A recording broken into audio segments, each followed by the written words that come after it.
ان کے بعد پیش خدمت ہیں جناب ننگی سرکار۔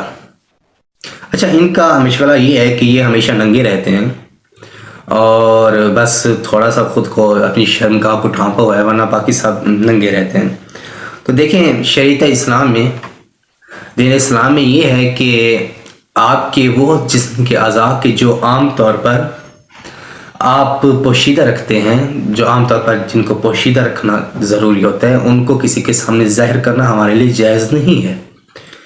تو یہ ولی خدا ہو کے ایک ناجائز کام کرتے ہیں اور پھر اقرار کیا کرتے ہیں کہ میں ایک ولی خدا ہوں اور میری بات میں بھی اثر ہے، میرے دم میں بھی اثر ہے، میں لوگوں کو شفا بھی دیتا ہوں، وغیرہ وغیرہ، سب ٹونے جادو ٹونے کرتا ہوں۔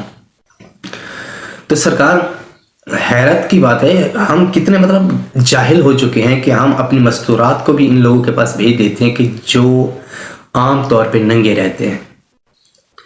ہم اپنی مستورات کو بھیج دیتے ہیں، بڑے فخر سے بھیجتے ہیں کہ آج میری بیوی، آج میری بہن، آج میری ماں، آج میری بیٹی فلاں پیر کے پاس گئی تھی، اور وہ پیر کیا ہے؟ ننگا رہتا ہے۔ سر، سوچنے کی بات ہے کہ ہمارا ضمیر کس حد تک گر چکا ہے اور ہم کن لوگوں سے امیدیں لگا کے بیٹھے ہیں۔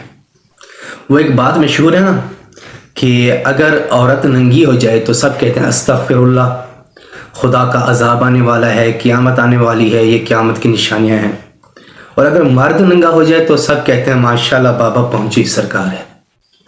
تو میرے بھائی، پہنچی ہوئی سرکاریں یہی ہوتے ہیں کہ جن کو احکام شریعت کا پتہ نہیں ہے، جن کو یہ پتہ نہیں ہے کہ جائز کیا ہے، ناجائز کیا ہے، حلال کیا ہے، حرام کیا ہے۔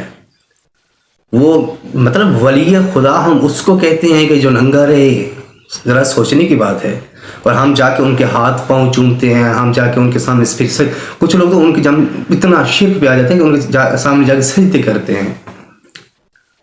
خدا را ایسے لوگوں سے خود بچیں، اپنی ماؤں بہنوں کو بچیں۔ جب ایک معاشرہ ہمارا بہت اس طرح گر چکا ہے کہ جب تک ہماری یہ عوام جاہل رہے گی نا، اور بالخصوص ہماری یہ عورتیں جاہل رہیں گی، تو پیر زندہ باد۔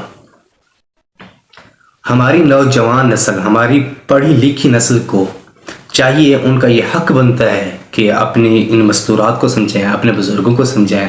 اور پھر بہت افسوس ہوتا ہے کہ ایجوکیٹڈ لوگ جو پڑھے لکھے ہیں، معاشرے میں اچھے شمار ہوتے ہیں، وہ بھی ان پیروں کے پاس گئے ہوئے ہوتے ہیں۔ تو خدا را ذرا بچیے ایسے لوگوں سے، اور یہ لوگ کوئی ولی خدا نہیں ہے۔